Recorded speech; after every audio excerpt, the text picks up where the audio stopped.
I'm giving away this championship belt at 100,000 subscribers, so go ahead and click subscribe for a chance to win. Welcome back to the Angle Show. I, of course, am Angle. I want to kick things off with Declan McMahon. You look at this face, you might think, wow, this guy looks like Vince McMahon, but this is actually Shane McMahon's son. And interestingly enough, he's been popping up everywhere in recent months.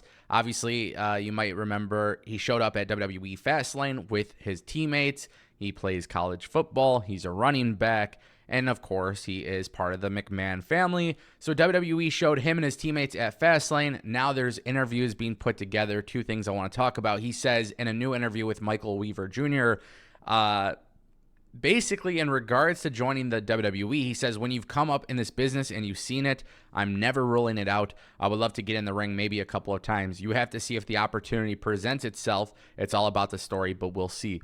Somebody's been training him because it is all about the story, and definitely somebody told him that for sure. It was definitely fed to him. But the reality is that Declan McMahon probably has the easiest entryway to the WWE. And on top of that, he is a college athlete, which is a big part of WWE's recruiting efforts. So you got to keep that in mind. But I think the reality here is that Declan McMahon more than likely is probably putting football first.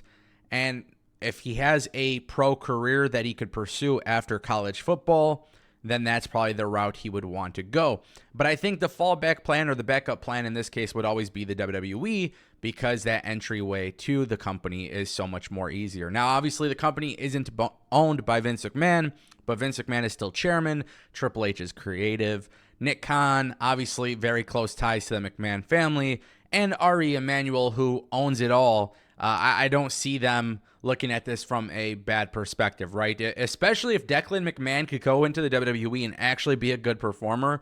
There is a lot of things you can do, and realistically, WWE does love these types of athletes who are related to somebody who's come before them, and it just so happens that this one is actually a McMahon.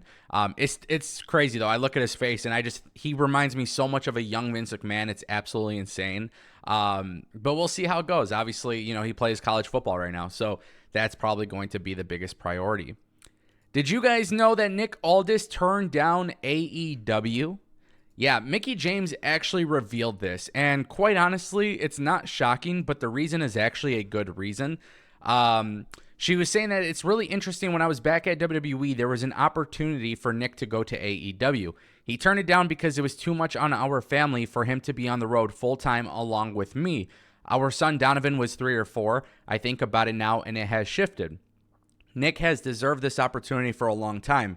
A lot of people don't realize he's been at this for almost 20 years, I'd say, the way our careers have gone. She was speaking with TV Insider, and that's one of the big things here that I really want to point out is that this is not like Mickie James feeding dirt sheets some type of content. This is not a dig towards AEW. This is nothing other than a personal decision. And we've always kind of wondered, I think a lot of people on this channel, more specifically in Discord, I know we've talked about it before, why didn't Nick Aldis go to AEW? Because Nick Aldis was doing NWA. He just recently did a short stint back in Impact Wrestling. There's always been talks that like Nick Aldis could be something really special for AEW, especially at the time when he was holding the NWA World Championship belt. So I look at this from the perspective of this is not a dig. This is not an issue with AEW or like a problem between the two. But Nick Aldis, as a family man, it would be very straining on their family, which I think is respectable. I think also you have to keep in mind, too, Mickie James at the time was full-time with WWE. Now Mickie James is in Impact. Absolutely kicking ass over there, by the way. Just everything she does in Impact is phenomenal. But on top of that, now you have Nick Aldis in WWE with a pretty sweet gig, producing matches, being an agent, and being the general manager for SmackDown.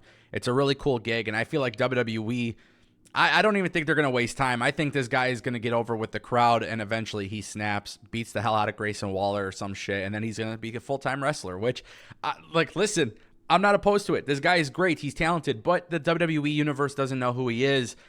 Maybe the AEW fans would have known, but also at the same time, too, he's a way better fit in WWE. The way he carries himself, the way he acts. It's actually really strange that I'm saying this because I didn't know initially if him being a GM would be a good idea.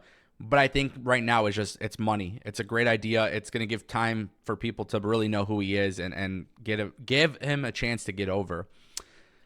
Impact Wrestling, guys, they are teasing something really funny. George Iceman on before the Impact, he came out, flight booked, transportation set up, hotel booked for someone. Obviously, this is a tease for Bound for Glory, which is taking place this Saturday. Now, you might be wondering, why am I talking about this? Immediately, everybody said, ooh, they are teasing CM Punk. And that is very interesting choice of words to say that CM Punk is the surprise, because CM Punk lives in Chicago. So it doesn't really make sense for CM Punk to have a flight booked, transportation set up, and a hotel. Unless, of course, they were bringing him in from somewhere else. But and that, I guess that's always a possibility. But the thing that we really need to realize here is that CM Punk is probably not the surprise in this exact situation. And there's really nothing wrong with that. Impact does something really special, okay?